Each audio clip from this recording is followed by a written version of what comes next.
Hello, I'm Peter and this is the Scottish Flute Channel, the channel for all things traditional flute and whistle playing in Scotland. Tonight I am very privileged to have with me Dougie Pincock. Hello. Welcome, Dougie. Thank you very much. You're welcome, yeah. So, Dougie has been a great supporter of the channel and also of Flute Fling, which is one of the places this has grown out of. And I've been wanting to chat to Dougie for a while, so let's take it away. Dougie, first of all, I suppose that you're best known as a piper. Am I? I think. I believe you are, or maybe you're best known in different circles as in being in charge of the Plockton Music School in more recent years. But I knew you first as a piper, but also a whistle player and a flute player. Do you want to give us a brief summary of how you got into music in the first place? Because I've heard the tale before, but it's worth going over. I suppose I'm being slightly facetious. Yes, you're right. If I'm known for anything musically, I'm known as a piper. And a lot of that, a lot of people are in the same position as me, pipers who came to the whistle and flute and kind of drifted into that world, and there's various different reasons for that. I think it's quite an important point in the development of the flute and whistle in Scotland, which of course is what the Flute Fling is about, that a lot of it has been led by pipers. And I don't think it's any coincidence that, like me, a lot of the other guys that have become prominent flute and whistle players in Scotland come to the pipes. And certainly that is the origin story is bagpipes. The origin story is Frank Sinatra. All right, okay. Our house was a house in which there wasn't a lot of music played, but there was lots and lots of music listened to. My dad was and Mum were both very keen music fans, into very different types of stuff. My dad was a massive Sinatra fan, and I was going to say he played the trumpet. He owned a trumpet. And the trumpet came out of the case usually at New Year time. Okay. And it would be stretching it to say that he was any kind of virtuoso, but he was okay, and it sounded like music. And he'd been a drummer in the Boys Brigade, and my mum, her brother was actually an amateur of the same kind of level as my dad, an amateur fiddle player. Long before it was fashionable or cool to be into Scottish fiddle playing, he was a great country dance band fan. My uncle, he used to go dancing. Him and his partner all over the place. He played the fiddle in a canal, so he played the mouthie a wee bit as well. And my mum was a huge fan of the Lena Martell and Matt Monro, and there's a certain generation of Scots who will remember these. One day at a time. Songs. Who will remember these people. And I'm sorry, and I know there's an international audience for this. And I do apologise if I'm making references to things that are quite parochial sounding, but they're quite important. Matt Monro was a kind of poor man's Frank Sinatra, and Lena Martell was a Scottish singer, who's very popular, and that same kind of sort of ballady, heavily orchestrated type of tradition. So that was the music that was in the house as I was growing up, and I couldn't say I really took to it very much, but it was nice to have it around the place. Actually. I was quite bold when my dad, during the summer holidays when my dad was out at work, I would grab the records and stick them on the record player and all that kind of stuff. I was interested in all that stuff. And then a couple of things happened in the late 60s, 1967 or 68. My dad worked in the docks in Glasgow all his life, and he was friendly with a guy who was friendly with a fella who had just left the police and formed a folk group called the Gaberlunzie. Oh, right. Again, Scots, forgive me, international audience, but Scots will remember the Gaberlunzie. And so my dad entered the house with this record. The guy had given him this album of the very first Gaberlunzie album, they were a trio. Now this was not music that had ever been in our house before, anything like it, it was worlds away from what we were used to. But we stuck it on, and here was this, it was quite interesting. It wasn't the most sophisticated music I'd ever heard, it was quite interesting. The singing was quite, it was very passionate, the subjects, it was quite political. They were, even at that point, late 60s, they were already kind of, nationalist and Scottish independence type leaning kind of a thing. So that was a new thing. And so this was something that was a bit, this is interesting. And then very, very shortly after that, and again I don't really know where this came from, he came in with an album with the Shots and Dykehead Caledonian Pipe Band. Oh right, And this was before I had started to learn pipes. Mm-hmm. This was, again, just, stick with this, see what this is like. And again, it was just completely out of any kind of previous experience. But it was intriguing. And this is, at this time I'm 8 years of age, No idea what's going on, but kind of being intrigued with stuff, being caught up with stuff. So, eventually what happened was that the usual thing, you go to primary school, and the recorder classes happen and everybody gets thrown a recorder and toot and all that type of thing, so that's fine, didn't do that. And then my mum was desperate for me to learn the accordion, so an accordion appeared in the house, and I shit you not, ladies and gentlemen, the Mel Bay accordion method. Playing the accordion. 8 years old. From 8 to with a piano accordion in the Mel Bay book, Absolutely hopeless. No progress whatsoever. Yeah. And then my dad showed me a few things on the drums, because he was a BB drummer, so I threw it off the pipe band thing. So with 3 instruments, accordion, recorder and drums have passed me by this time, and the future's beginning to look quite bleak. When... You must have been such a disappointment. Oh, absolutely. To myself. When the kind of breakthrough happened, when the head teacher was, a lot of the time, a lot of musicians will tell you that the great thing, the thing that really matters is being in the right place at the right time. Meeting, as John Gagan said to me when I was thinking about turning professional, how does this work? He says, you meet the right guy in the right pub at the right time. Your luck has a huge amount to do with it. And the lucky break for me was that the head teacher in my primary school in Barhead was a man called John McFadden.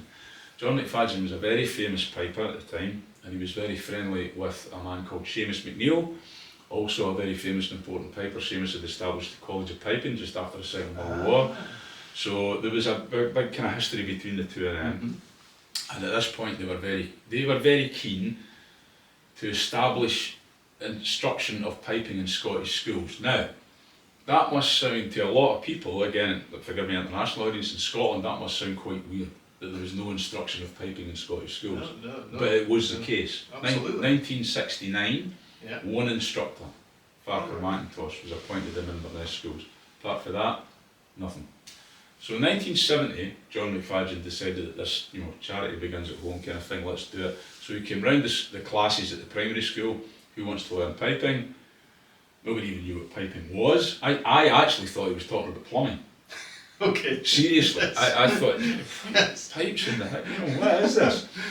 And again, you must have been disappointed. Actually, absolutely. And he said, in a rather disappointed tone of voice, oh, no one wants to learn how to play the national instrument. Ooh. And we went, oh, wait a minute. And John McFadden actually wasn't that big a guy, but to us, we thought he was a giant. He had a real big, powerful bearing, and he was quite big built.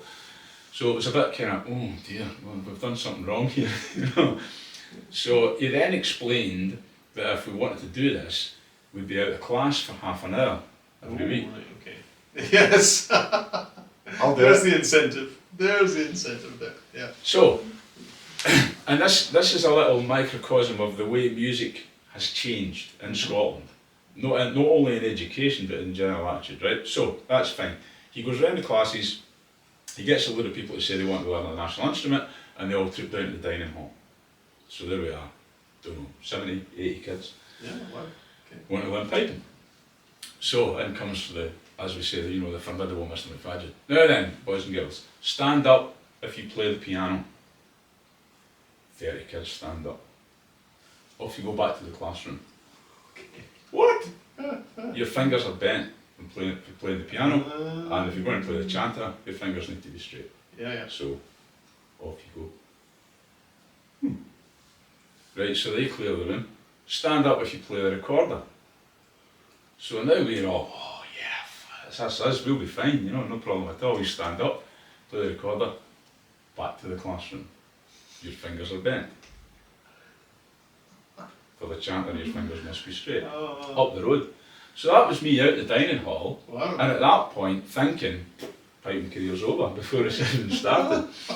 Now there was then a little chain of events that I won't go into just now because it was quite bizarre and I don't really understand it, but eventually he came back round again and saying to people, right, you're learning, they did ear tests at that time, so they all did these ear tests, And you came back round the class with the results of the year tests, and you were told what instrument you were getting.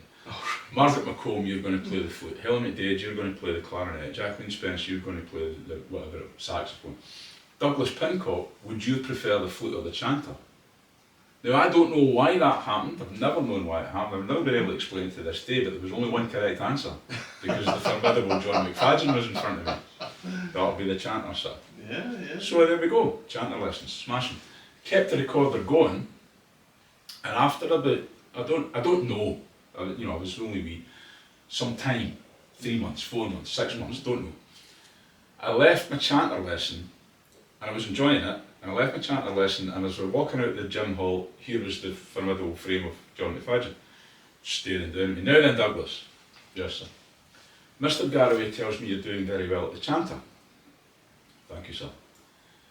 Mrs. Smith also tells me you're still playing the recorder. Yes, sir. You'll have to decide, Douglas. You can't be playing both those instruments. Okay. 9. 8.5, 9-year-old. You'll have to decide. And no question go home and discuss it with your parents. Yeah. Or talk to anybody about it. You'll have to decide. All right, sir, when? Now. But so once again, there's only one correct answer. He's John McFadden. Yeah, yeah. And the truth of the matter is, I was actually enjoying the chanter. Yeah. I wasn't really enjoying the recording. Right. Chanter, sir.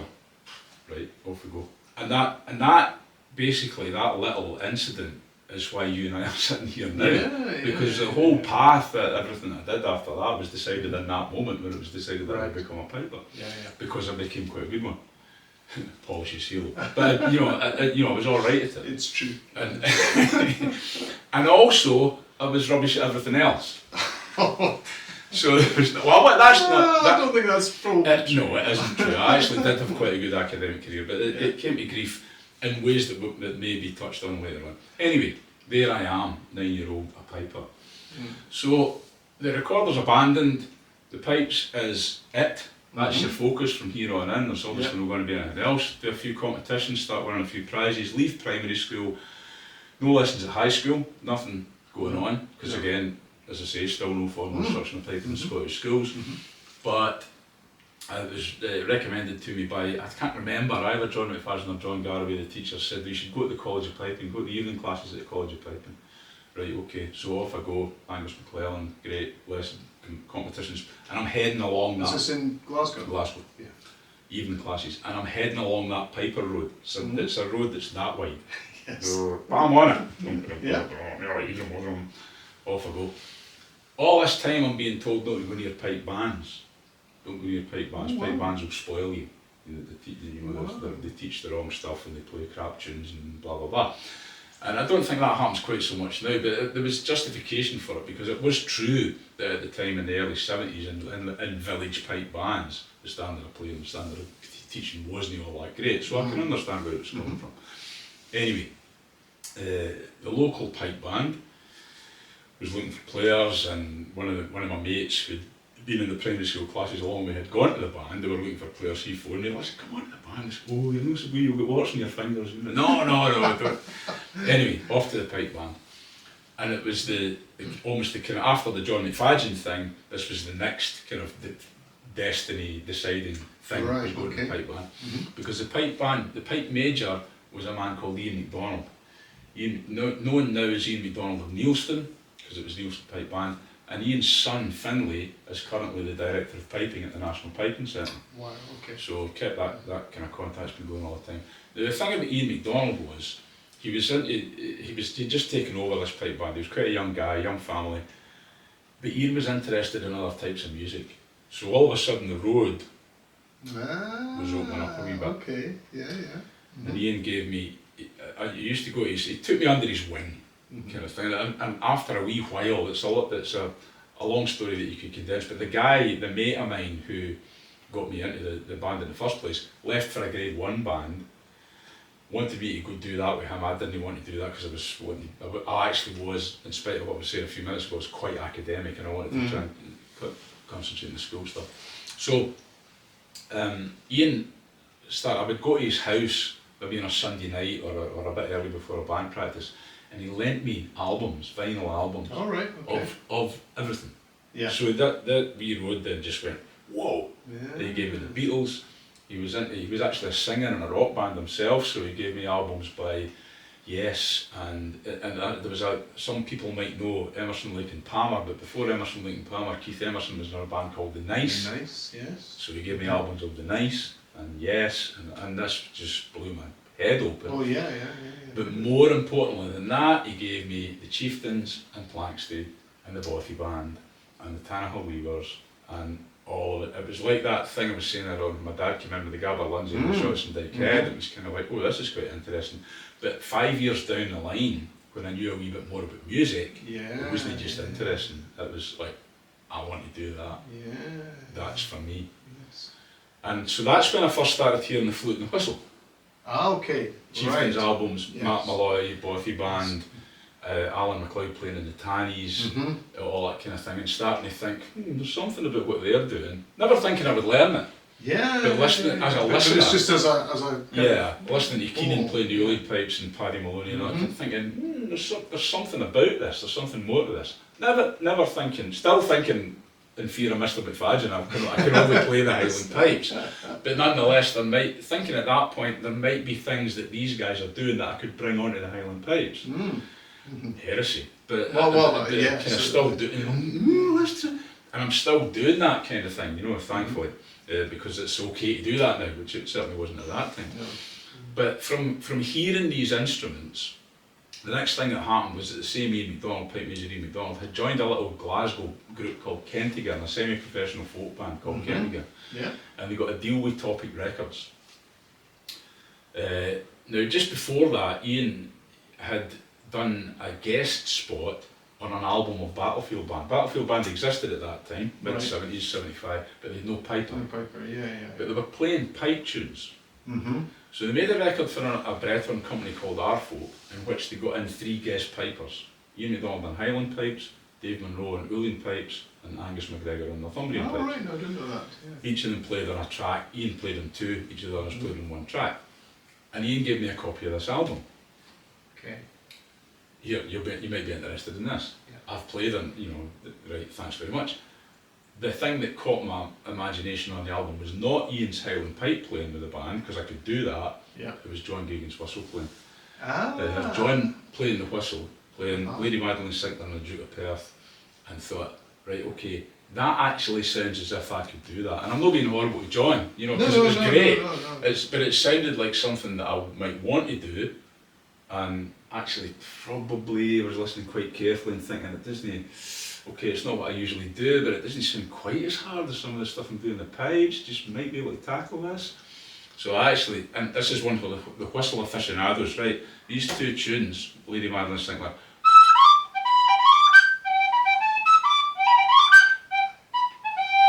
in G, Duke of Perth,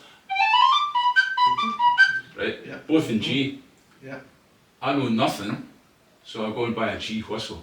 Okay. Yes. Because that's the pipe thing, right? That's the pipe scale. So I go and buy this G whistle and learn. In fact, I didn't even buy it. My Uncle John, remember my Uncle John, the fiddle Miffy guy? He'd given me a G whistle. So I'm looking at it and say, oh, that's it, right? G whistle. So I learned this thing on this horrible squeaky little G whistle. It's a high G whistle. And there's no low whistles. No, This is the mid-70s, there's no low whistles. Nobody's heard of them, So I'm just going. So, learn these tunes. A couple of years later, Ian joins Kent again. They get this record deal with Topic. He's too busy. He's got Young Family Pipe Band, all that kind of thing. He says to me, look, do you want to step into this folk group? Ooh, sounds good. Yeah, try that. Playing a set of D-mouth blowing small pipes. Ian gives me the pipes. Go to the practice. Who's the whistle player? John Gagan. The very same guy that's just been playing on it. So I whip out my G whistle. I learned a couple of tunes. He goes, look, was it? He did, absolutely. He actually didn't go, what are you doing? He went, which was actually kind of nicer, And he said, that's quite good. I said, thanks very much. Is there something? He says, well, there is. He goes, that's the sweet you need. And you go, because it was a piper, and I had never had any idea that you could play music in different keys. what's a Oh, key? right, of course. You only get 9 Yes. notes. You don't need Yeah, you don't yeah. even think about keys Yeah, or yeah, different. yeah, You just play the notes. Yeah. So it was like, oh no! And now by this time I'm 17 Yeah. and I've been winning a few prizes and I've been pipe sergeant at the pipe band. Yeah. Doing all right. And he goes, bump, and I go, I know nothing. Nothing. I have to start again. Wow. Yeah. And so I did start again. And John never taught me. There was never like, we went to the house and he did do this, do that. Yeah. But because I was in a band with him and I was watching him, and we were going to pub sessions, I started going to pub sessions at that time, watching what he was doing, and he would sit next to me and go, it's this, Okay.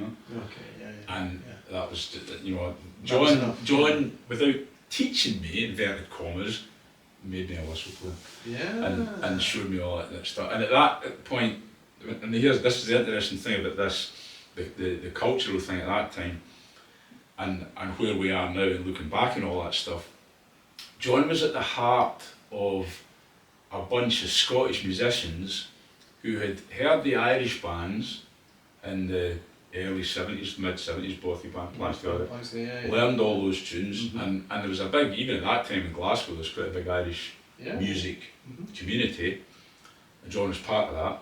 So he played, in fact, one of the first sets, when John was in Battlefield Band, one of the sets he did in the first album was Silver Spear and the Humours of Tulla, which is still a kind of classic track to Battlefield Band aficionados, with John playing the lead on the whistle.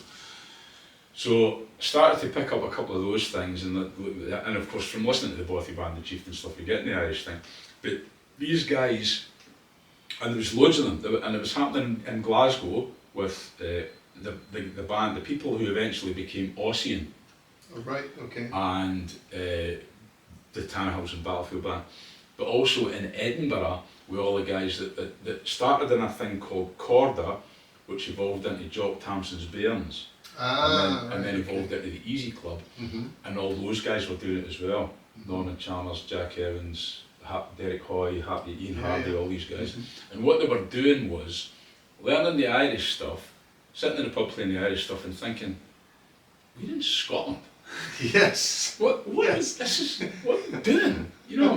There must be tunes. There must be Scottish tunes. Yeah. Because up until that point, the folk revival, excuse me, Yes, the R word, which I don't like, was all song based, and it was great. But it was great, and it was great songs. But it was coming from Pete Seeger and through Hamish Simlack and Archie Fisher and all that kind of. And they started writing the Scottish rhythm. That was great. And the collections, as we know them now, wouldn't have been Buried.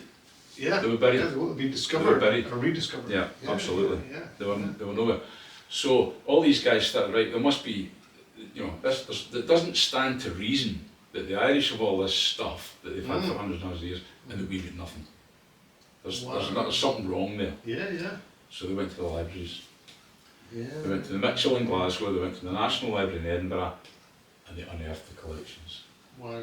All the old, the Marshall and those stuff, and the Kerrs. Cares. Became, and eventually, once they started, for the Glasgow boys in particular, they would start playing these tunes, and I'd say, where did you get that one? And almost always it was, Kerrs. Like you should know. Kerrs, man. Why didn't you know that? Now, here's the thing, Uncle John, there we are. Yeah. Uncle John lived a long time, 85, 86, he died, can't remember, 11 years ago or something like that. No children, never married. So my brother and I went to clear the house out. Kerrs. Yeah. The 4 volumes of Kerrs, which I now have. Yeah. The wee bugger had been sitting on them all that time and never let me know. Well, I'm in the Victoria Bar going, what is this Kerrs? So Kerrs Many Melodies, ladies and gentlemen, is a collection we're talking about, a 4-volume collection from the late 19th, early 20th century, something like that. Probably something like that. There's a weird mix of tune types in there, and some titles that you wouldn't really want to be saying these days. Absolutely, and it has to be said that there's 4 volumes, and they're not large, they're A4 volumes, but there's 8-10 tunes on a page. There's I think 440 tunes per volume. Hundreds of tunes, right? So by the time you get to volume 4, I have not played through them all. we're not looking at the cream of the crop there, no. But nonetheless, the guys had the Scottish guys had gone, right, wait a minute, there's got to be some stuff, you know. So that stuff started to surface, particularly I have to say, although the West Coast guys did a good job of it, got to take the hat off the Edinburgh boys, Jock Thompson's, Bairns, Easy Club Corp, those guys, they went into it and they found some great stuff, really great stuff. And to be fair, they also did that with the songs as well. Oh yeah, very much so. But you know, to bring it full circle. It was a little bit easier with the songs because the songs are popular. You know, people everybody likes a song. And Hamish had done all the thing with the 1951 People's Ceilidh and the Source Singers, and we knew these people were there. And so the song, I'm not saying it was easy. I'm not patronising about it, but the songs were a bit more obvious. Yeah. There was a bit more digging to be done with the tunes. Yeah, absolutely. And of course, what you're up against then is you start looking around, and there's not specific, for the point of view of us as flute and whistle players, there's not really much there that says tunes for the whistle, tunes for the flute, tunes for the drum. Some of the collections in the 18th century ones, when you go back to, oh god, I can't remember the Simon Fraser stuff. No, that's not right. Anyway, that'll come back to me. But there were collections for the German flute. That's right. In the 18th century. But they didn't find that stuff. They found the stuff that was a wee bit later. Right. And so it wasn't instrument specific. And so we've always had this wee bit of a thing of the flute and whistle being this kind of cuckoo in the nest, if you like. You know, there's not really a specific repertoire. So they had to just do a job of looking and seeing what tunes would, and actually most of them do fit, and most of them work really well, you know. But it was a tricky thing of kind of re-establishing the flute and whistle as an instrument in the Scottish tradition. And it wasn't, I think, particularly helped by the fact that I alluded to earlier on that most of these were pipers. Okay. So we played pipe tunes because that's what we could do. Yeah. So there's a great now and noble tradition. Kenny Harden is carrying it on as well as anybody of playing pipe tunes on the whistle. Yeah. Without being a piper. Kenny's not a piper. No. But most of the guys who are pipers that picked up the whistle tended to default to pipe tunes. So there's a stylistic consideration. Which is that pipers will play pipe tunes and use pipe type ornaments and pipe phrasing and all that kind of thing. This is an interesting point.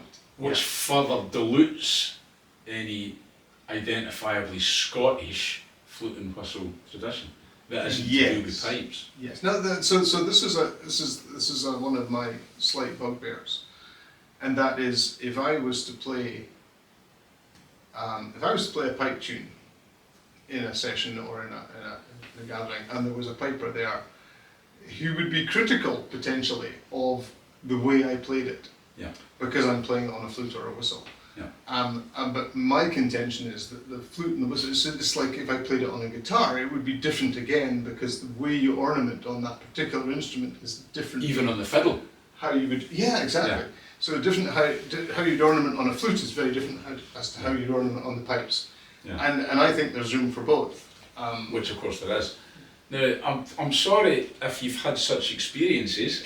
I apologise on behalf of my fellow pipers. No, it's fine. But they are a critical race, there's no doubt about it. But you know what you know. Yes, absolutely. And I would say that would now be less likely to happen than it would have been 30 or 40 years ago.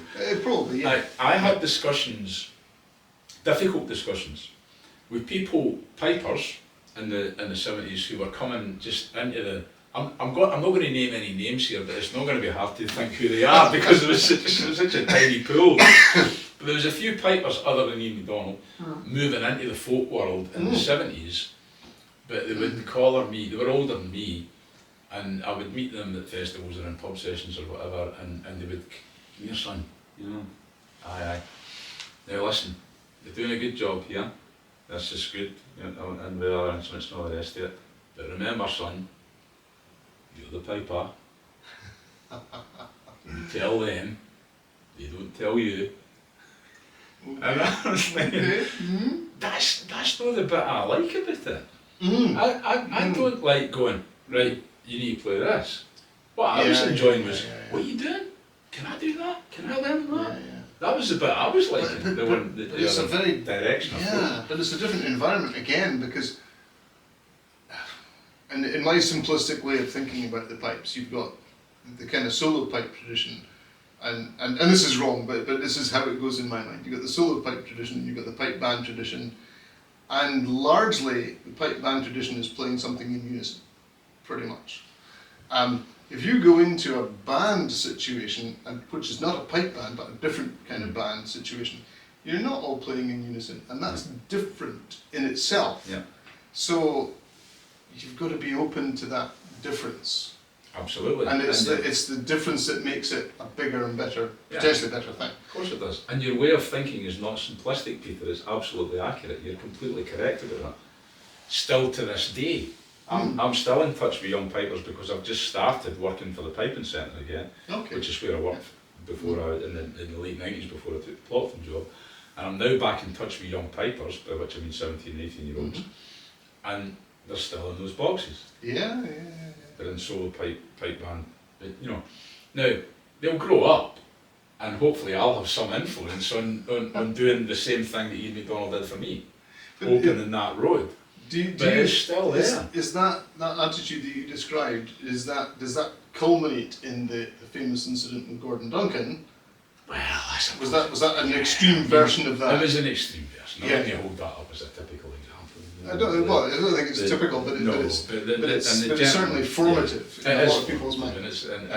And again, I would say that wouldn't happen tomorrow. No. The people who, the person yes. who was so involved he was in that, who was involved and influential in that thing, was already an old and well-established and quite old-fashioned person when that incident occurred. That's nearly 30 years ago now. We've come a long, long way since.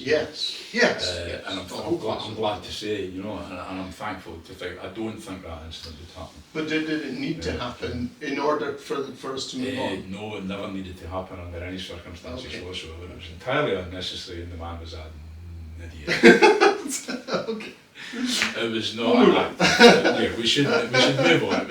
It was not an exemplary act of human decency. No. But I just wondered if it was the attitudes needed to have that to happen in order to change. But yeah. The thing is, we were already quite a long way down the road by that time. That was a long time after not only after I'd been in Kintiga, but after I joined Battlefield Band and after the Tannahill Weavers had been in existence for a long time. The person we're talking about just was unaware. It was ignorant. Small eye, he was in their world, in that world. Absolutely. Not and unwilling to look at any other world. Yeah. And that was the problem, you know. I've often said, look, when I talk to, and I'm aware this is supposed to be about flute and whistle, and we are talking about piping quite a lot, but I've often said that it's hard to blame people like the guy we're talking about when you consider that it is absolutely the case that piping, solo piping compared to Peabrook particularly, needed saved. It did need saved. So, and you know, we can do a big digression about this, but the 2 world wars were absolutely devastating for piping culture in Scotland, especially the first one. The numbers of pipers that were wiped out in the First World War it was horrendous, you know. And with those pipers, not only ones that were killed in the war, but ones that died later as a result of injuries and gassing and all the rest of it. The early 20th century was a devastating thing for Scottish piping, absolutely devastating. Great knowledge and great repertoire and all the rest of it was wiped out in the course of less than half a century. And at one point, when Duncan McGillivray, a wonderful man who was the piper in Battlefield Band before me, Donald McGillivray, his father, won the gold medal for Kilmore in 1948, just after the Second World War. He was a great player and a great man, but if you ever spoke to him about it, he was always very disparaging about his own achievement because 7 people played in the competition. Okay.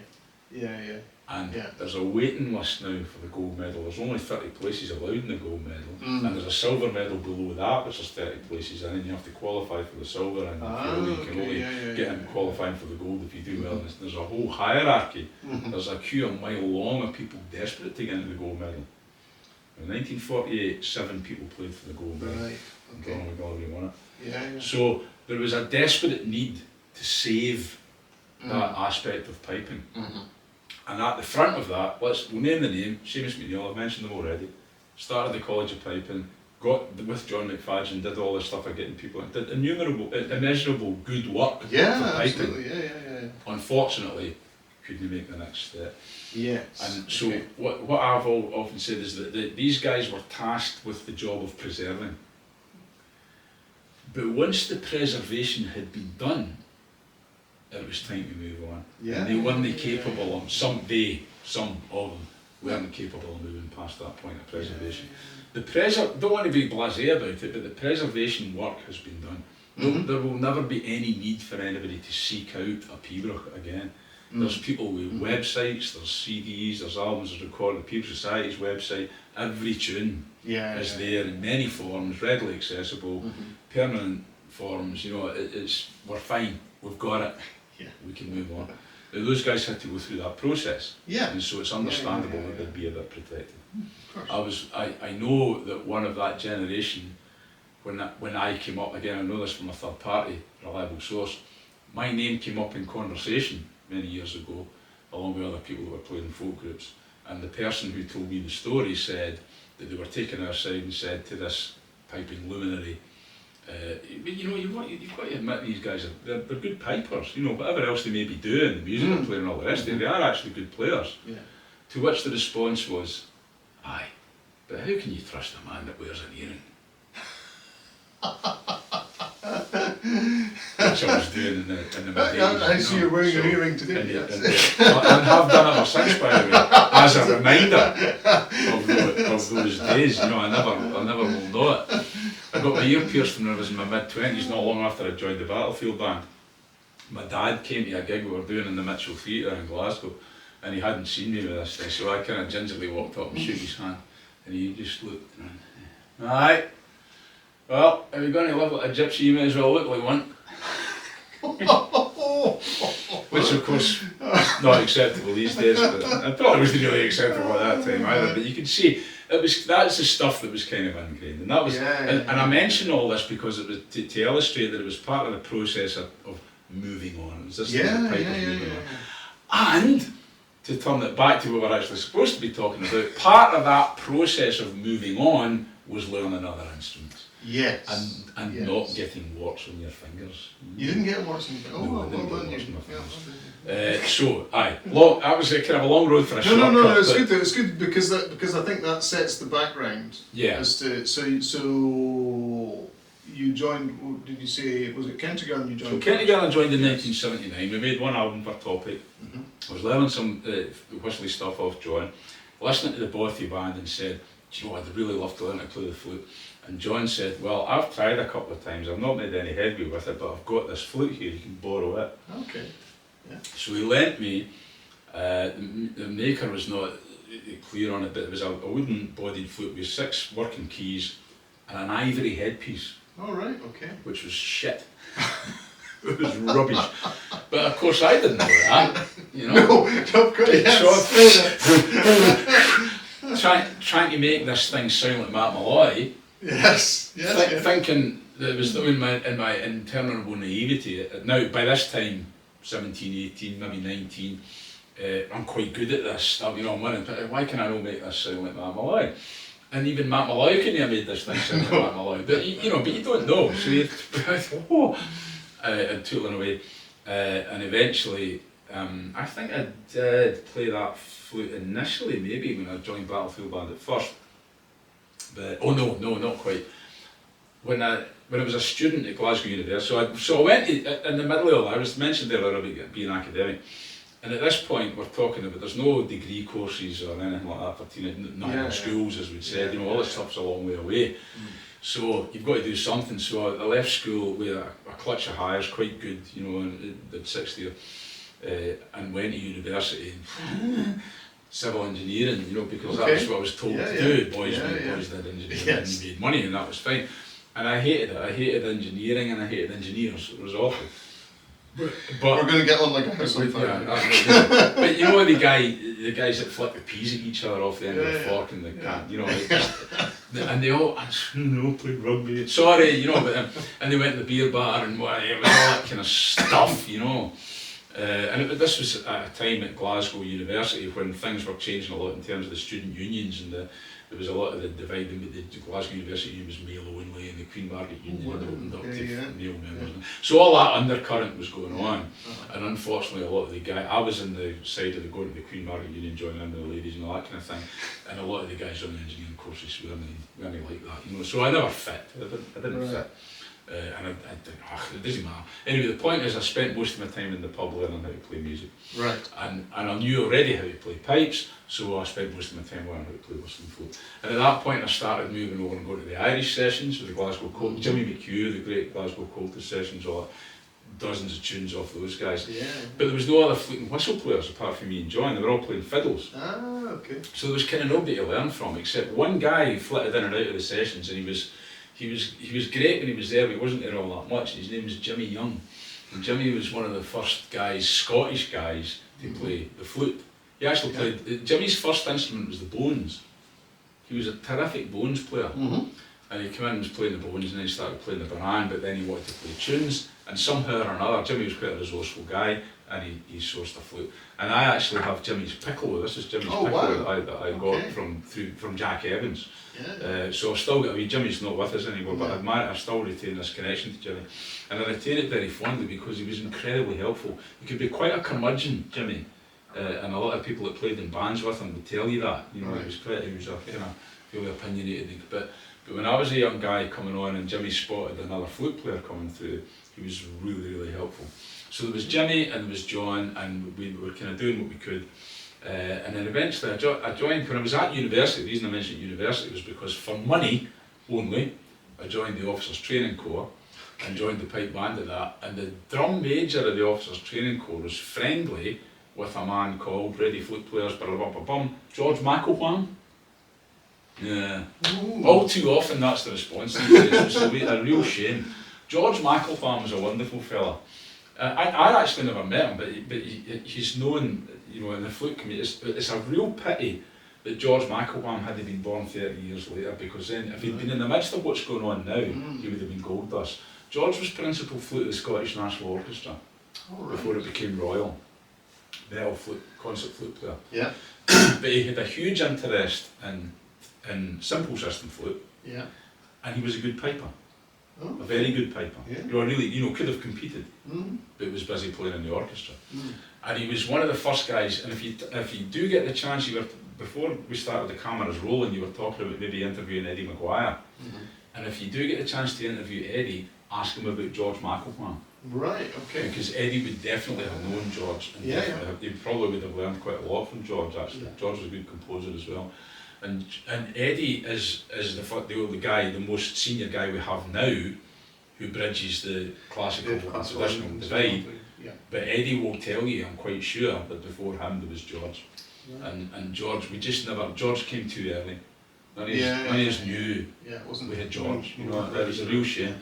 Anyway, Davey Scott, the drum major, was pally with George, and somehow or another had a flute, a simple system flute that George had given him. And Davey realised that I was playing the flute and whistle, and he gave me the flute. Didn't sell me the flute, he gave me the flute. Very generous gesture. It was a Metzler, a German Metzler. Oh, right, okay. Again, 6-keyed, 8-keyed flute actually, had the C-foot joint on it.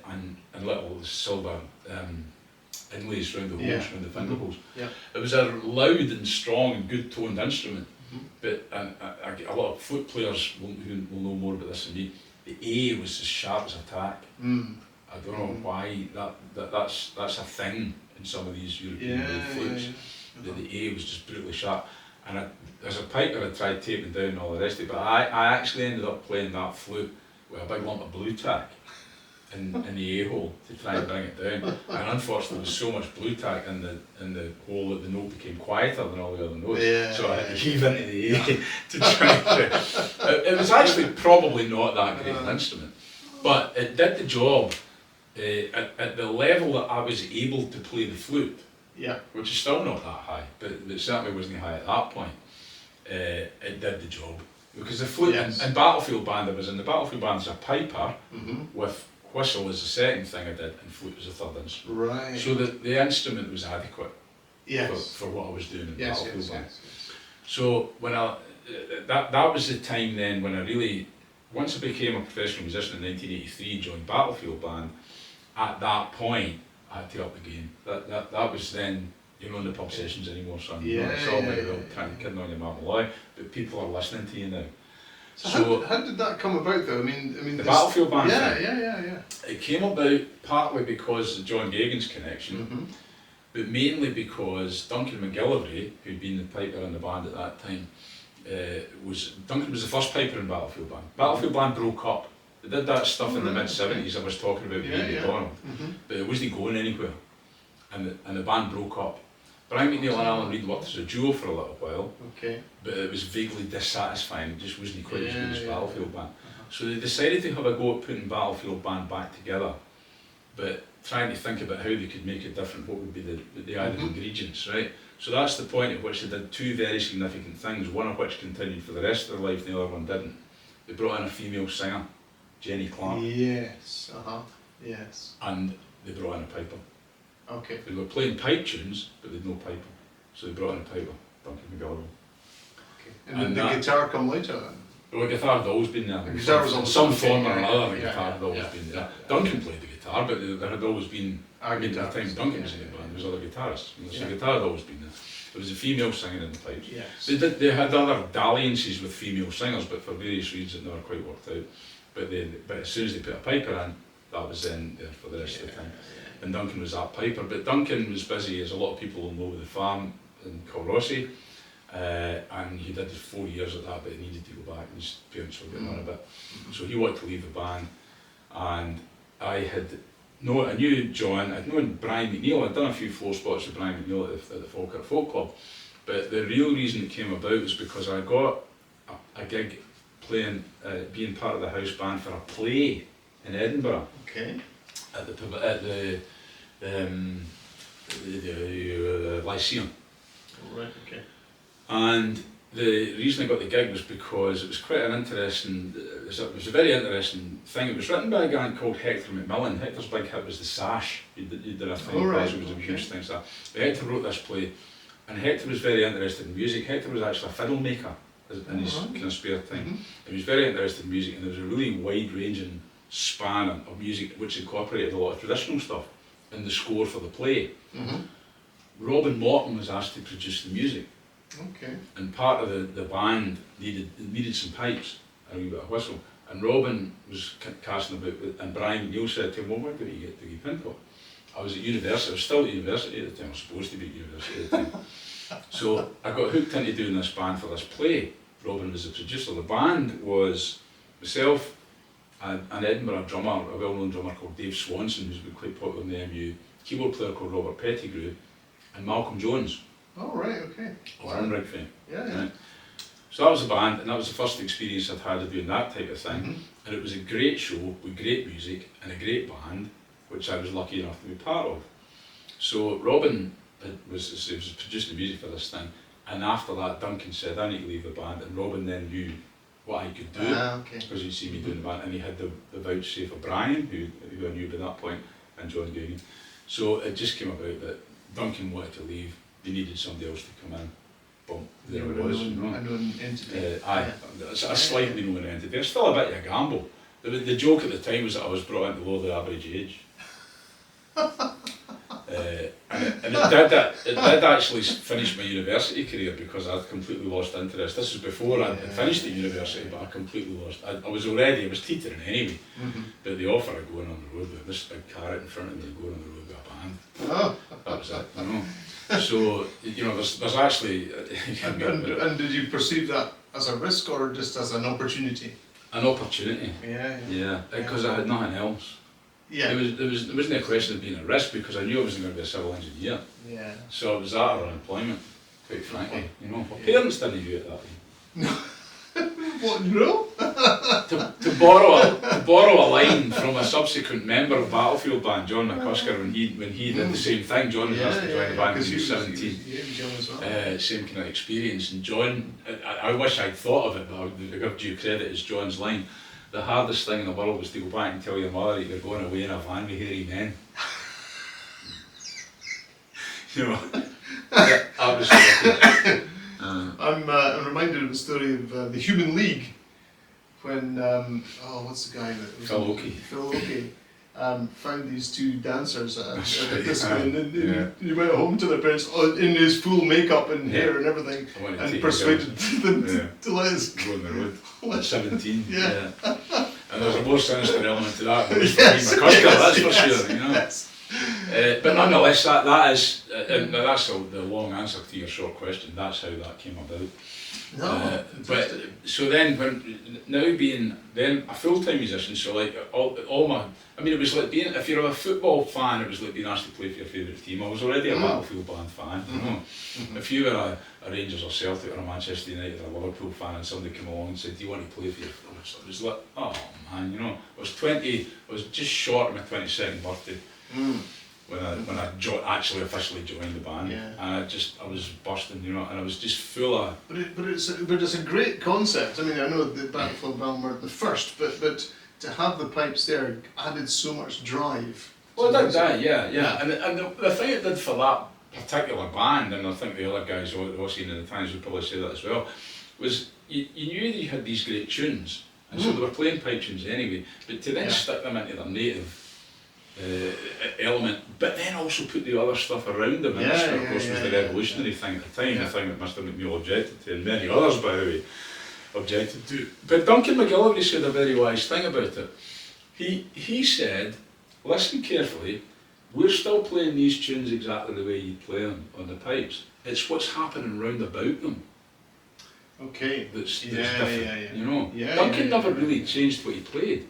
He lifted some of the tempos.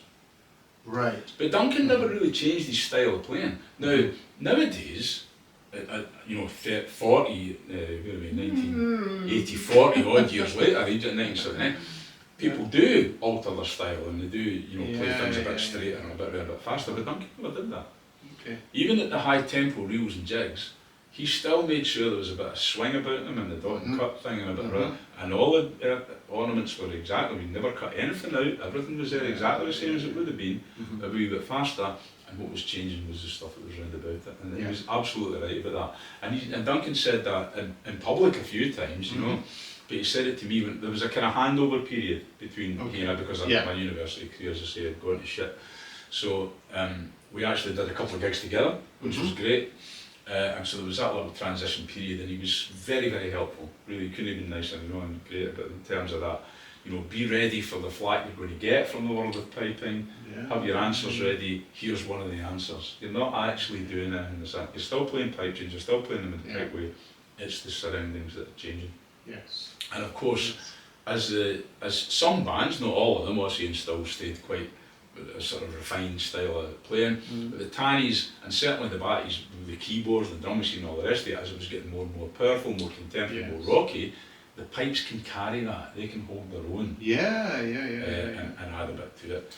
So, it's everything else has to keep up with the pipes. Absolutely, yeah.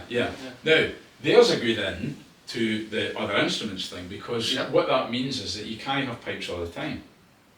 Because it's draining. And you need some songs. And so as a piper, what are you going to do in the songs?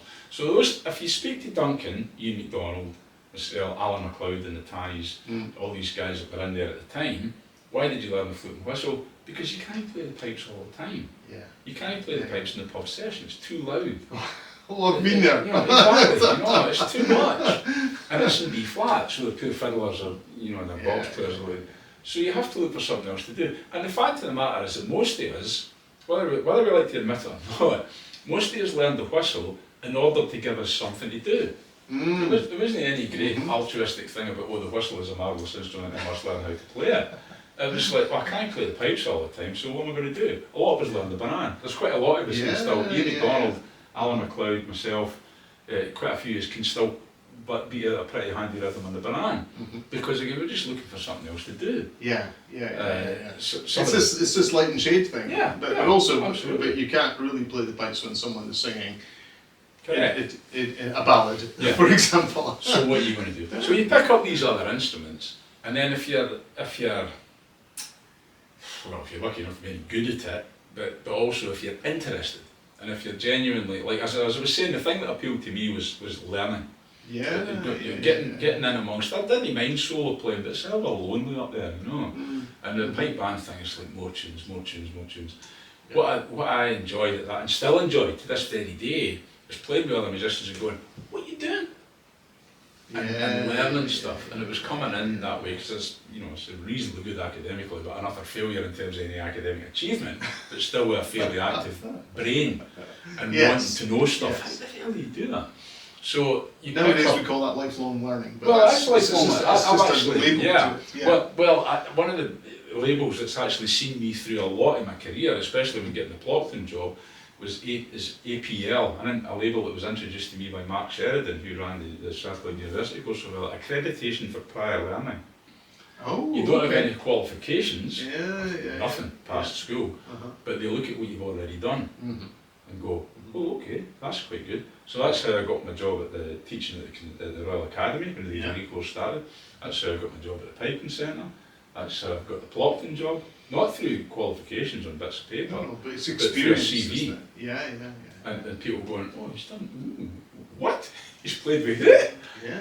And there you go, you get the gig. Yeah. So when they joined the Batties, it was then an enormous 7.5 years I was in that band, and I probably never learned so much in any given period of my life as I learned in that 7.5 years. From my fellow members of the Battlefield band, through working in studios, from touring, working with other musicians, going to festivals and watching people and going, what the hell is he doing? And getting backstage and talking to people, asking questions. I mean, and all my time in education, which has been the most recent part of my career, there's one thing, and I've just after saying it to these young guys I'm working in the Piping Centre, but one thing I'm really hot on with young people is you must ask questions. You absolutely must ask. I hate it. And for young people, it's actually can be quite a difficult thing to do. Because you're talking to, in some cases, your heroes or your mentors or teachers. Correct. And it's difficult, but it's the best way to learn. It is. It's the only way to learn. You must do it. And so I've been very quite forceful actually about it with young people, saying, look, please don't sit there thinking this is a stupid question. Because you might be in a room with a dozen people and every single one of you, or 20 people, all sitting there thinking, I'm not going to ask that because it will sound really stupid. And if nobody asks it, the 20 people walk out the door. Well, that's true. Know any better. That's true. Informed. However, I would say that there are such things as stupid questions, but 90% of the time that's not what true. I would say is that no question is stupid the first time it's asked. Fair enough. And what I've often said to them is, look, I'll never give you into trouble for asking a question unless you've already asked me that question 5 times and I've given you the same answer. At that point, you're asking a stupid question because you're not paying attention. but if you don't know, you don't know. Yes, that's true. And I speak from personal experience because I've sat and thought, I'm not going to ask. Somebody's going to say I'm really stupid. And then I have asked the question and somebody said that's a stupid question. And I thought, right, I'm never going to make anybody feel like that. Yeah. I'm not absolutely. You're going to be open to it. And if they don't know, they don't know. And if you're the one person in a room of 20 who's never had the experience that enables you to answer the question, then it is a brave thing to do, but you still need to ask the question. The likelihood is that there are many others who also might not have been thinking the question, but when it's asked, go, I don't know that either. Yeah, absolutely. Yeah. So I am a great question asker. When I'm talking about, discussing things about whatever it might be in life, could be music, politics, sport, anything like that, I like questions more than I like answers. And if somebody gives me an answer, I'm usually thinking of the next question. And I actually don't really want a discussion at the end because a lot of the time there's no correct answer. One answer could suit one person and one could suit another. So I really like that a questioning approach, and part of it is because I spent those 7.5 years just again the same kind of thing as when I first picked up the whistle and went, oh God, I know nothing. Joined the band thinking I was okay, maybe I wasn't the Archie, but at least I wasn't a flea in Archie's dug, but then just went out into this huge wide world of, especially the festivals. I mean, we did American and Canadian festivals, which have got really broad bills. Oh yeah. I mean, we played with Georgie Fame and Moving Hearts and Van Morrison and and Solomon Burke and K.D. Lang, and you know, I mean, it was like, wow.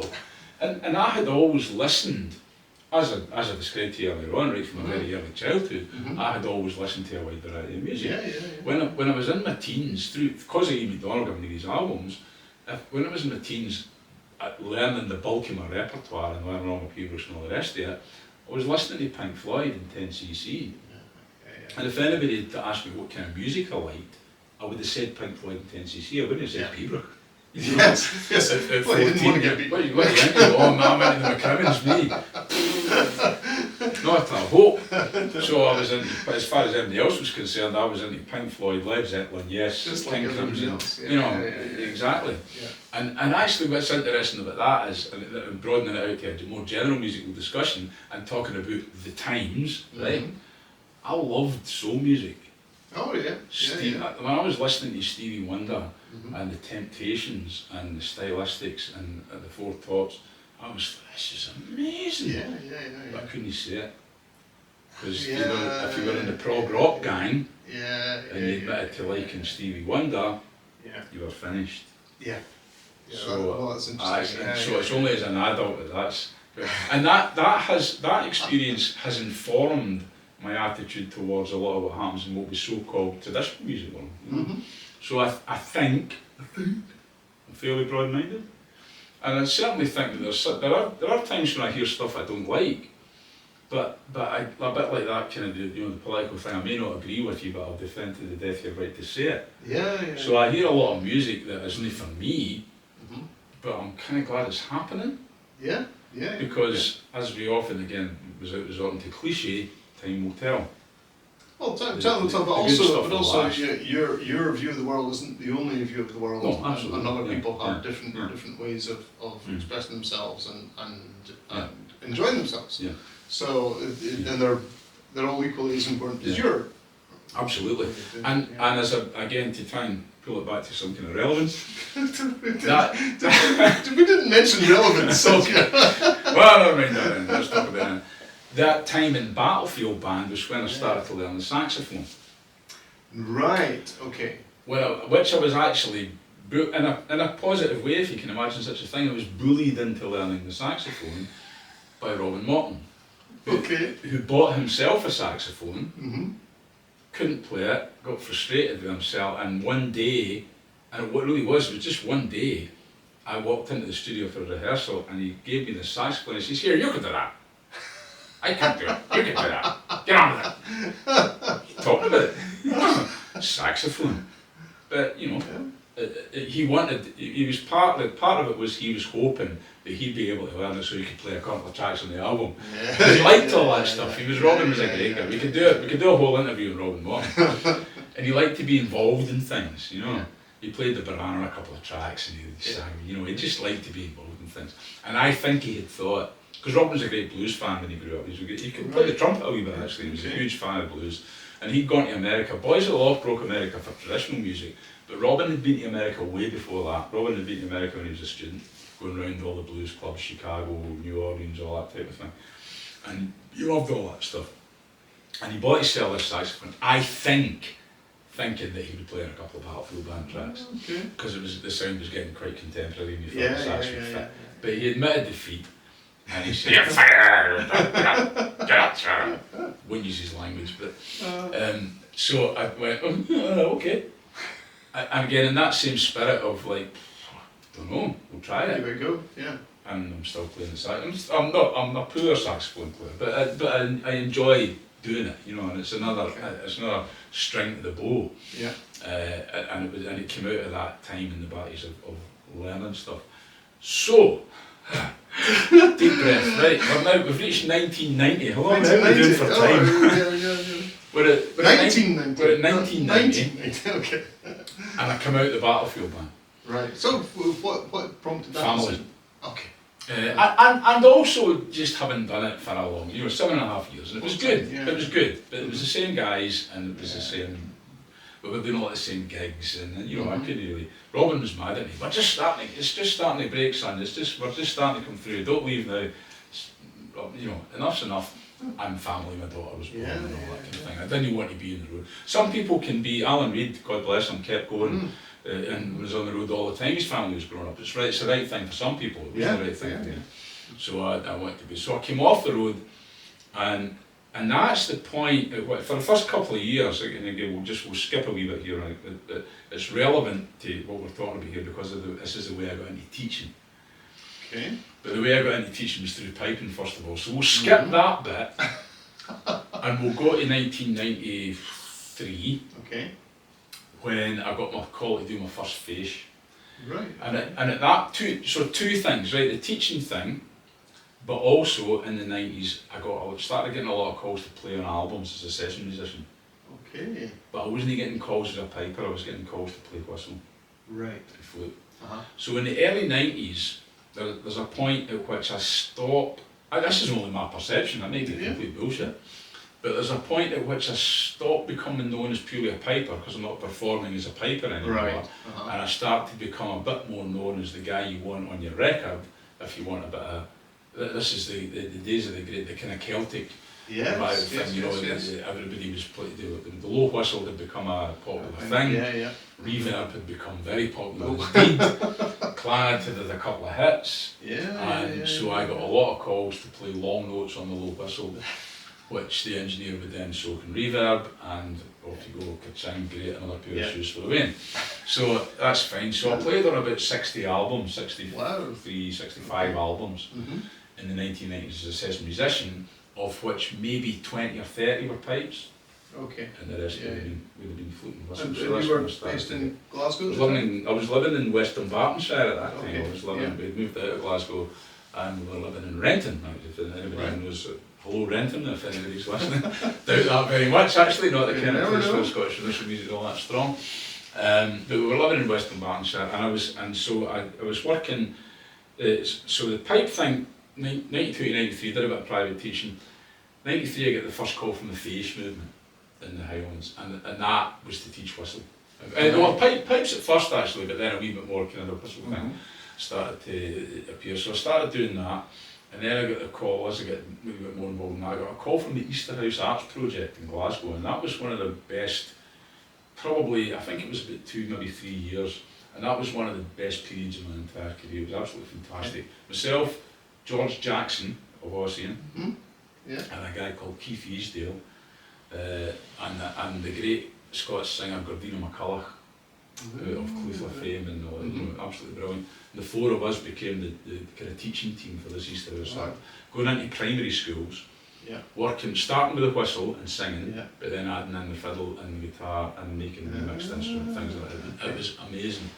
Not because we achieved great heights of musical achievement, but what we were putting into these kids' lives. We were going out to teach primary 5, 6, 7 kids whose big brothers were in the jail, or whose dads were dead, because they'd been involved in their own stuff. And day to day their lives were tough. And we'd go in and go, and we'd go, ooh. And for half an hour, and maybe some of them might have practiced, who knows, maybe there are another few. But for that to be ridiculous. You just, it's a release, isn't it? It's a different world. Fantastic. It was fantastic.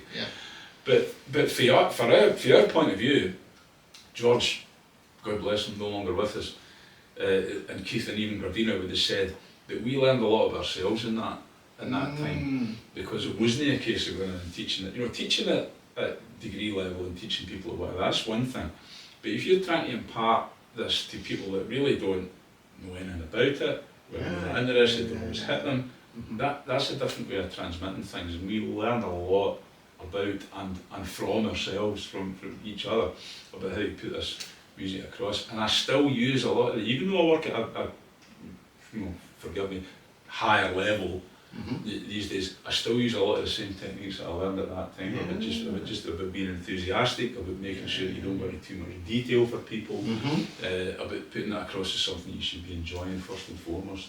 And we can get into the detail after that. So we did that in the early 90s, 94, 5, and then in 95, I think, the degree course started up at what was then the Royal Scottish Academy of Music and Drama. Yes. Now, at that point, you're in an institution which is steeped in the education and teaching of classical music, has been for hundreds of years. They've got all their systems in place, they've got their associated boards of things and all that type of stuff, they've got everything. We've got nothing. Absolutely nothing. Zip. In terms of a formal education history. Yes. And you've got a lot of people saying, degrees in traditional music, what are you talking about? This is not the thing. And there's still that argument still valid. And I'm ambivalent about it. You know, I'm still sometimes. You see some of the degrees sure. you can come out with these days. Why not? Yeah. But you know, I'm still. Is that academic setting the best place for traditional music to be? Well, that's an interesting debate, I guess. You know, and it's a debate that's been going on for a long time. Yeah. And it was at its height when that course was starting. Mm-hmm. So I was approached by Joe Miller and initially, and then Peggy Dusenberry came in, and Joe and Peg. You know, we're looking for teachers. Are you willing to teach? And it's like, what, to degree level? And they were saying, well, you know, the fact of the matter is, we don't really know what degree level is. Because we've never had degrees in this stuff. Mm-hmm. So it's all a bit of an open, it's a bit of a journey, and we just need people to come on and give it a crack.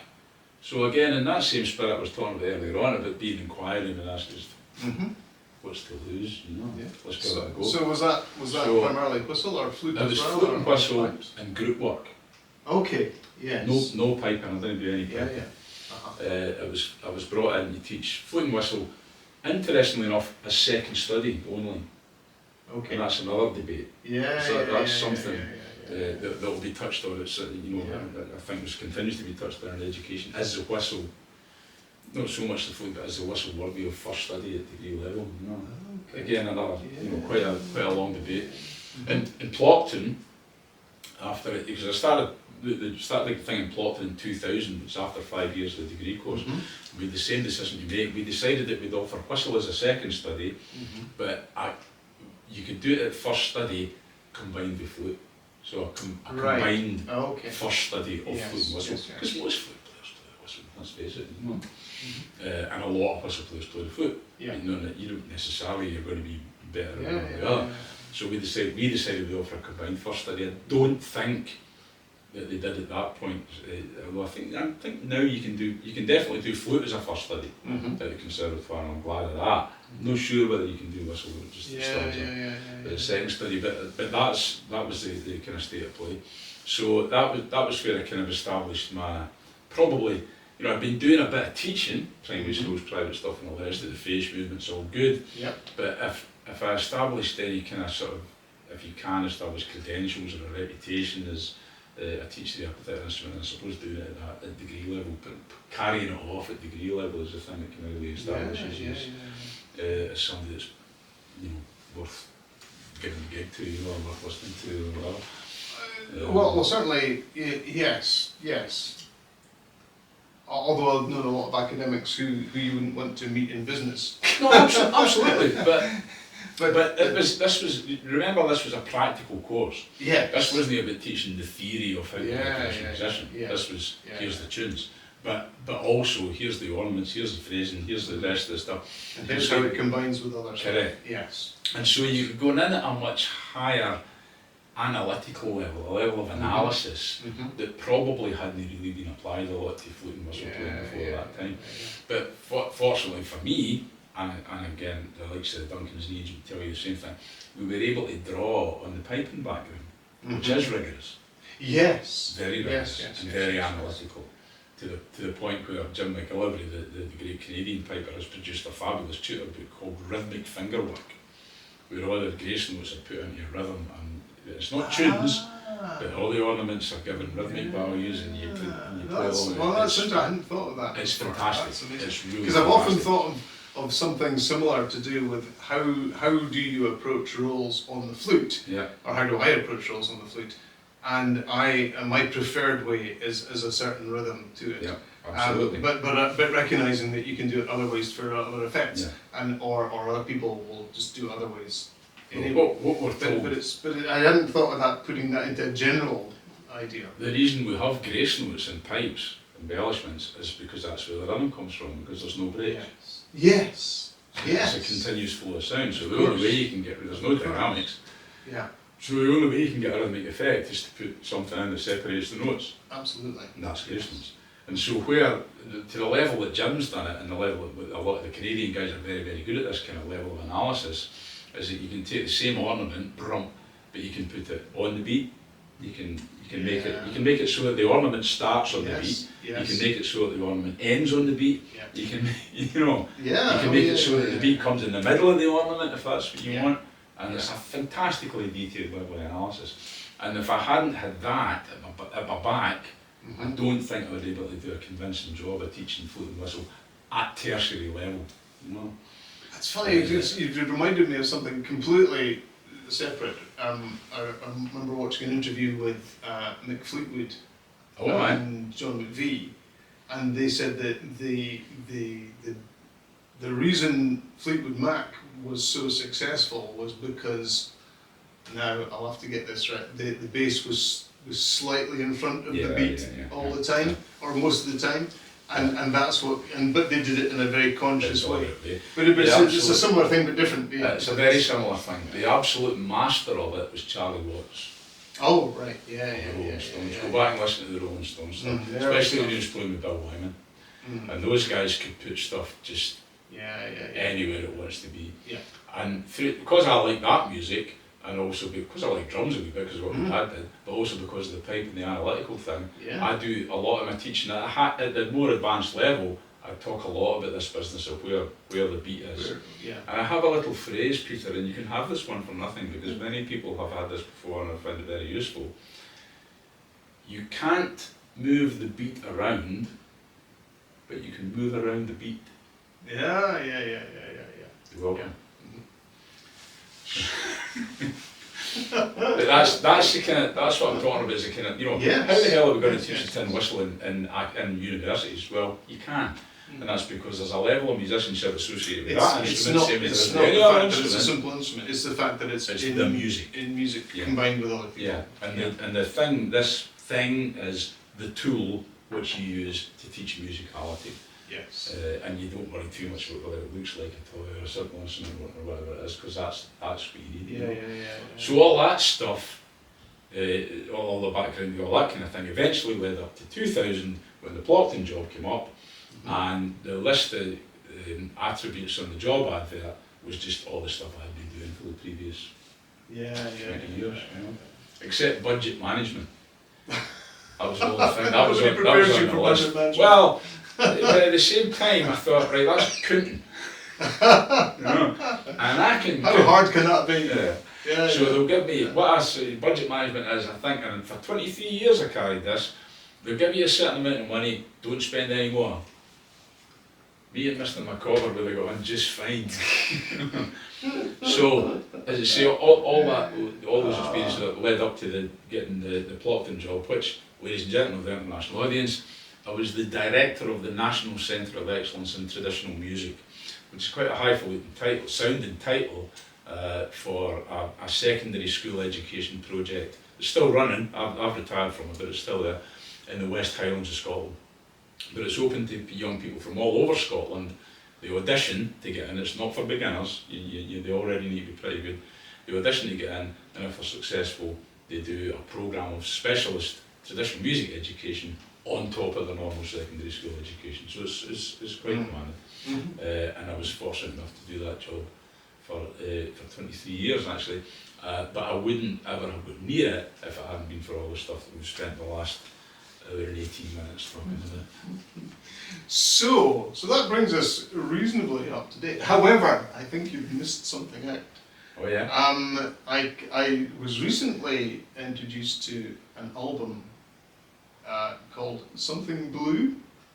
Aye. And where did that come from? Because that was kind of a solo album. Yeah. But what I remember about it is that's where the saxophone comes to my mind. Because there's saxophone on there. Well, that's interesting. As I say, I had already been playing sax in the Battlefield band, and I had started to enjoy it. And actually, one of the if you're thinking of the track I'm thinking you're thinking about, that was actually a piece that we had rehearsed in my later stages of Battlefield band but never performed. Right. Because I left, we were doing some new material, Brian and I both decided we were leaving, and so there's a couple of bits of pieces they never happened as Battlefield band numbers. But I did the right thing. I asked the guys, I said, look, that piece is called The Rest, The Unrest. I think that's probably what you're talking about. And I asked, look, can I have this thing? Because I had done most of the work. I brought it to the band and I'd done most of the work on it.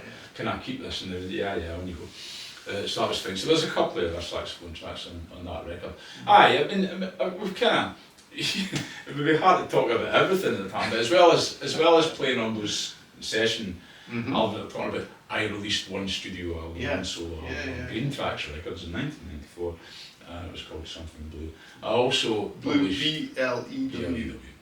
I also published a book of pipe tunes earlier than that, and that was put out by Kinmore Music, which was the publishing division of Temple Records, just after the Battlefield band.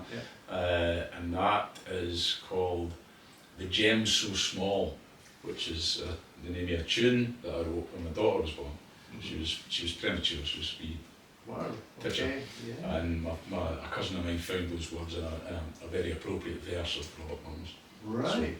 Wow. So that's when I thought, fondly had an idea that I might be a professional solo musician in the early 90s, which was very soon overtaken by my teaching stuff. And also by the fact that harking back to the piping thing when I was younger, that although I was okay at solo competing, I wasn't great.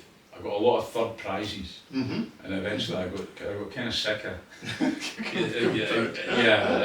you're all over at schools all over the central belt of Scotland on a Saturday afternoon, and a guy in a kilt stands up and goes, "Third, Douglas Pincock," and you think, again, and I was competing against Gordon Duncan and Fred Morrison and Willie McCallum and Willie McLeod, and looking at them and going, I'm not as good as these guys. I'm just not really as good as these guys.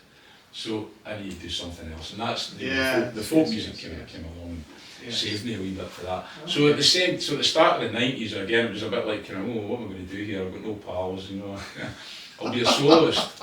And it was okay, it was alright, but it's not my thing, I like sharing music, and I like playing with other people, and that's where I'm in where I'm happiest, so it's an interesting album. Yeah, well, thank you very much. There's a follow-up in the pipeline. Oh right, okay. Blue 2. Okay. Blue 2 or Blue Tune? Blue 2. Blue 2. Blue Tune is Peter. PW, I know. But following up with something blue. So I've got an offer from a record company, very generous offer of doing the record, and I'm at the moment in the process just trying to find the time actually to get the stuff out, because although I stopped performing during the Plotton years, and I never stopped writing. So there's plenty of stuff. And if this album does surface, it won't be markedly different from Something Blue. But it'll be, I would hope, a wee bit more mature. I think some of the ideas that were on Something Blue that were kind of, maybe they didn't all come to fruition exactly. I mean, don't get me wrong, I'm proud of the album. I think it's a nice album, and I like the tunes and all the rest of it. And some of the stuff I think was a good pibroch on it, and all that kind of thing. And some of the more rocky stuff, as you say, it was an attempt. And the next one will also be an attempt just to keep doing what I've been doing for years and years, just put the pipes in different musical situations. Just give them different clothes, as Duncan was saying. But there won't be an absence of flute and whistle, and there certainly won't be an absence of saxophone and all that kind of thing. So how would you describe yourself now as a musician? Would you say, what's your main instrument? Retired. That's a cop-out. I'll never. And I'm very grateful. I absolutely love this, what you're doing with the Flute channel. I love my involvement with the flute thing, which I think is a absolutely brilliant thing. But hand on heart, I'll never think of myself as anything other than a piper. And I'll tell you part of the reason for that as well. And I've spoken to the flute fling guys about this, and you've probably heard me saying this as well. Much as I love being involved in this world, and I'm very grateful to you all for asking me to be involved in it, I do feel a bit of an imposter. I don't know flute and whistle the way I know pipes and piping. I know pipes, pipers and piping inside out and upside down, so that's what I grew up with. And I've come into flute and whistle world as a wee bit of a kind of traveller, And again, honestly, as I said earlier on, it's just like what else are you going to, I need something else to do here. Yeah. And so I picked up flute. No, I've gone a wee bit deeper into it than that since then. I think you're putting yourself down a bit there. Okay, that's nice of you to say so. I think I can perform on flute and whistle, I think I can teach flute and whistle, but I don't know it. I don't know names of flute makers and where to get flutes and all, but that that's only type of one stuff, part you know, of and it, I don't, and repertoire, I've got pipe tunes coming out my ears, but I'm kind of a wee bit. But I think the world is like that. I mean, I think the Scottish world is like that in that you mentioned it earlier, in that there isn't a recognised flute repertoire, and there's not a recognised Scottish flute style, I would say. And in that sense, whether there needs to be or not is a debate. But it's less of a focus because of that. I think it's the cuckoo in the nest. But in the past it has been something before the fiddle was around, the flute was there. Absolutely. And as you mentioned, a lot of the collections are for the German flute. And so there is a history there, but it's not smooth. But what I will say is, as a musician now, as compared to what I was when I joined the Batties, however it is 40 years ago, it's 41 years ago this year, is I think I'm probably a more rounded musician now than I was. You'd hope so, after a lot of passage of time. But I'd be more inclined to describe to say, if somebody said to me at that time, what are you? I would have said a piper. Mm-hmm. If somebody says to me nowadays in conversation, what about yourself? What do you do? I'm quite happy to say I'm a musician. Yeah. So what I would say is, from my experience with you through flute flying particularly, is that you bring not only a knowledge of performing the flute, but you have enough knowledge about the techniques on the flute to impart that in a meaningful way to others. So I think that's why I think you're putting yourself down there. Piping will be in your blood forever. Absolutely. And flute playing is maybe Johnny come lately for you, but you being a rounded musician, you can still take that on and impart the knowledge. But which is lovely to hear, but again I would say to you that most of that comes from the piping background. I'm still using those piping, absolutely, that analytical, detailed approach to communicate what I know, if anything, about flute and whistle. So I can't teach the flute the way a flute player would teach the flute, but I can teach the flute as a piper, as a teacher, as a good teacher. Yes. I think I do have is good teaching technique. I think I'm quite good at teaching, and I think I can teach a lot. If I know about something, I can usually teach it. I've done most of my teaching at Plockton latterly was on music technology, recording. Right. Okay. And what I'm doing now for the Piping Centre on their HNC and HND courses, I'm teaching live performance and stagecraft. I'm not doing any instrumental teaching whatsoever. Teach walking up and down. You can do that, yes. And now you can laugh if you like, but stagecraft, right? Sorry folks, we're down it. The pipe band, ladies and gentlemen, as we approach the end of the first quarter of the 21st century, is still the only art form that I'm aware of in all the world that performs with its back to the audience. I've met a few guitarists that do that. If you went to see the Rolling Stones, So, yes, I do teach walking up and down, and I teach them that when they walk to that end, they should turn that way and face the audience. When they walk to this end, they should turn that way and face the audience. Instead of turning with their back to the audience. So, yes, I do teach walking up and down. Yes. I understand where you're coming from, but actually, yes, I teach them how to walk up and down without turning their back on the audience. Yeah. It's rude. Sorry, pipers. Oh man. Anyway, I see you brought 3 instruments with you. Well, just for the purposes of discussion, really. I just wanted the reason I brought the piccolo was just because of that me mentioning Jimmy Young, because he was just such a, look back on the old videos, you will find me guy, playing a tune called "The Scorpion on the Stage," probably fairly badly, but that's a Jimmy Young tune. Not Jimmy Young of Radio 2 fame, the other Jimmy. The real one. The real one.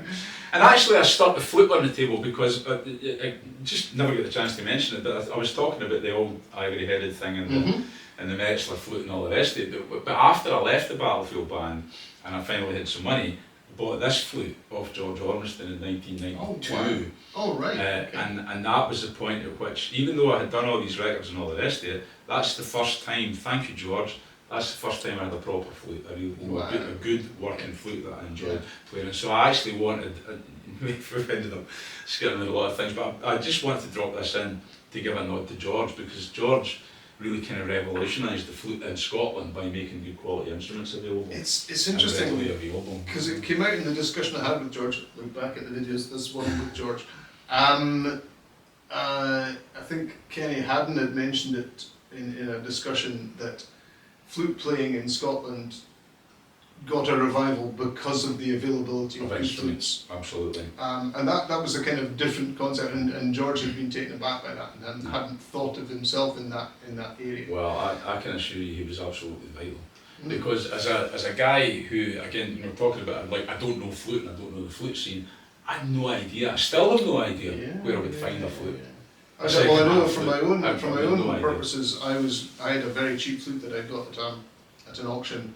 I was looking to get a better flute, and I was looking at Hammy Hamilton. I was looking at I've forgotten his name, the guy from Australia. Grinter.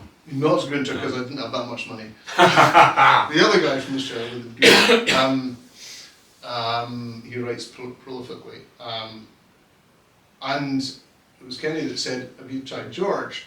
My worry was I'd tried some other flutes and the stretch is different, particularly this stretch is different on different flutes, and I didn't know whether it would fit my hands. I didn't want to commit to buying a flute from somewhere else, getting it.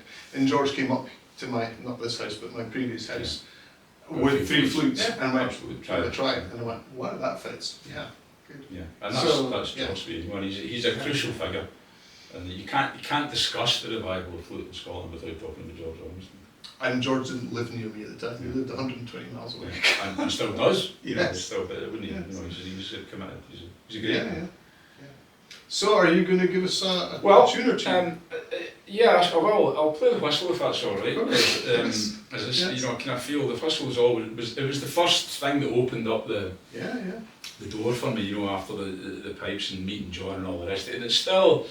The pipes is my my comfort zone and all the rest of it. If I'm idling about the house, which I can do now because I'm retired, and I'm just going, I like to do now. Yeah, I'll go for the whistle. I'll just pick up the whistle because it's easy and it's nice and it's, all the rest of it. So I'll play the whistle now. We're here doing this interview at this particular time that we're doing it, which is going to be irrelevant at the time it's broadcast. But the reason I'm here in Peter's part of the world is I'm participating in a conference over the course of this next 3 days in Aberdeen, based around the great Alex Green, the kind of first probably progenitor of an idea of a Scottish whistle style and that kind of thing. Alex is a very important guy. I never met him, but I knew he come up through the dance band tradition. Yeah, absolutely. Yeah. So I'm speaking, amongst other things, I'm speaking at a conference tomorrow which is entitled Big Music Starts in Small Places. And so what I'm going to do, either at the conference or some point over the weekend, is this here now, is to illustrate the whistle, the very simple instrument, with all that stuff, is actually capable of playing some pretty big music. Now, unfortunately, I've enjoyed Peter's hospitality to have a good degree tonight, and there's been more than this little glass of wine has gone down. But nonetheless, I'm going to try and illustrate the capability of the whistle to extend out beyond what you might expect a wee bit and play some reasonably challenging stuff. So these are 2 Scott Skinner tunes, A.A. Gladstone's and The Hurricane. They're both in A major, which necessitates some G sharpish type work. Devil's own key. Yeah, absolutely. And The Hurricane rather fiendishly jumps up into the 3rd octave, and the 4th part goes to the most beautiful and enjoyable key of F sharp major. Excellent. No, not really. Anyway, we'll see. Thank you very much indeed for asking me to do this. It's been a very great pleasure. I hope we don't spoil it. Oh, no. Of course not.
you very much. Absolutely Pleasure. excellent conversation, Dougie, as expected. So, You're too kind. good luck over the weekend. Thank you very much We'll indeed. see you throughout. I hope so. And ladies and gentlemen, please continue to support the Scottish Flute channel and all the great work this wonderful fellow does for Scotland's flute and whistle music. Okay, well, thank you. All right.